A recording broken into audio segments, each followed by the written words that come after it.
बिस्मिल्लाहिर्रहमानिर्रहीम।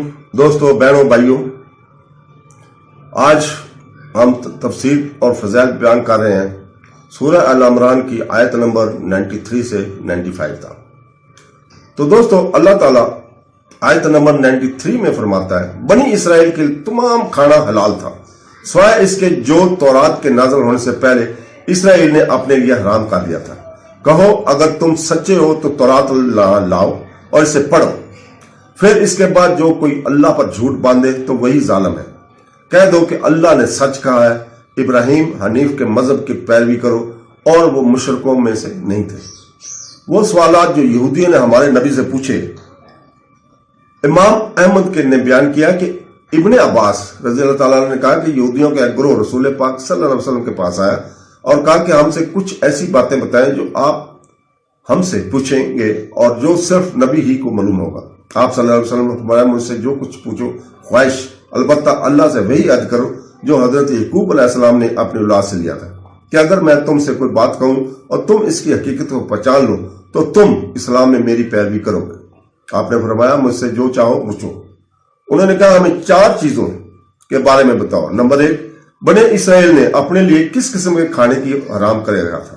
नंबर 2, औरत और मर्द के जिनसी अखराज के बारे में क्या नर या मादा औलाद पैदा करने में हर एक क्या करदार है। इन सवालात का जवाब देते हैं और उन्होंने इत्तफाक किया। इसने कहा कि मैं तुझसे इस जात की कसम से पूछता हूं जिसने मूसा पर तौरात नाज़िल की थी, क्या तुम नहीं जानते कि बनी इसराइल एक मरतबा सख्त बीमार हुए। जब इसकी बीमारी तूल पकड़ गई तो इसने अल्लाह से नजर मानी कि अगर वो इसकी बीमारी को ठीक कर देगा तो इससे मना करेगा। अपने लिए बेहतरीन किस्म के मशरूबात और खाने, क्या आपके नजदीक बेहतरीन खाना ऊंट का गोश्त और बेहतरीन पीने वाला दूध नहीं था? सॉरी। उन्होंने कहा, हाँ। अल्लाह की कसम, रसूल पाक सल्लल्लाहु अलैहि वसल्लम फरमाया, ऐ अल्लाह, इन पर गवाह रहना। नबी करीम सल्लल्लाहु अलैहि वसल्लम फरमाया, मैं तुमसे सवाल करता हूं, अल्लाह जिसके सिवा कोई माबूद नहीं, इबादत के लायक नहीं, जिसने मूसा पर तौरात नाज़िल की, क्या तुम नहीं जानते कि इंसान का मादा मोटा और सफेद होता है? Sorry again. औरत का रंग जर्द और पतला है। अगर इनमें से कोई रतूबत गालिब हो जाए तो अल्लाह के हुक्म से औलाद इसकी जिन्स और मुशाबत अख्तियार कर लेगी। लिहाजा अगर मर्द औरत से ज्यादा हो तो अल्लाह के हुक्म से बच्चा मर्द हो। अगर औरत का रफा हाजत मर्द से ज्यादा हो तो अल्लाह के हुक्म से बच्चियां लड़की होगा। उन्होंने कहा, हाँ। आप रसूल पाक सल्लल्लाहु अलैहि वसल्लम फरमाया, ऐ अल्लाह, इन पर गवाह रहे। फिर फरमाया, मैं तुझसे पूछता हूं, इस जात की कसम जिसने मूसा पर तौरात नाज़िल की, क्या तुम नहीं चाहते कि इस अनपढ़ नबी की आंखें सोती हैं लेकिन इसका दिल नहीं सोता? उन्होंने कहा, हाँ। अल्लाह की कसम, आपने फरमाया, ऐ अल्लाह, गवाह रहना। उन्होंने कहा, अब हमें फरिश्तों में से अपने वली के बारे में बताओ, क्योंकि वो वक्त है जब हम या तो तुम्हारी पैरवी करें या इनसे किनारा कशी करें।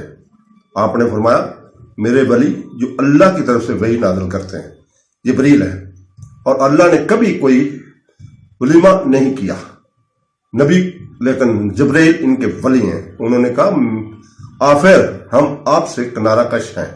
अगर जिब्रील इसके अलावा तुम्हारा कोई वली होता तो हम तुम्हारी पैरवी करते। इस पर अल्लाह ताला ने इरशाद फरमाया, कहो, जो कुछ अल्लाह ने कहा है वो सच है, तो अल्लाह के लिए पूरी अकीद के साथ इब्राहिम के तरीके पर चलो। वो इन लोगों में से नहीं था जो अल्लाह के साथ शिरक करते हैं। यहूदियों ने अपने रब को कानूनी मामलात में जकड़ लिया था और यही इनकी बड़ी परेशानी बन गई थी। उन्होंने एक सच्चे खुदा की खिदमत तर्क कर दी थी और अपनी मजहबी जिंदगी को शिरक से खराब होने दिया। मजहब की बुनियादी असूलों पर तवज्जो देने की बजाय वो इन सवालात के बारे में बहस करने लगे जो इनके उलमा की सदियों की ज़वाल पजीरी के दौरान इनके उलमा की बाड़ों को तोड़ने वाली कानूनी हैसियत की वजह से पैदा हुए थे। तो दोस्तों, अल्लाह ताला हमें कुरान हदीस पढ़ने और समझने की तौफीक अता फरमाए। आमीन सुम आमीन। अल्लाह हाफ़िज़।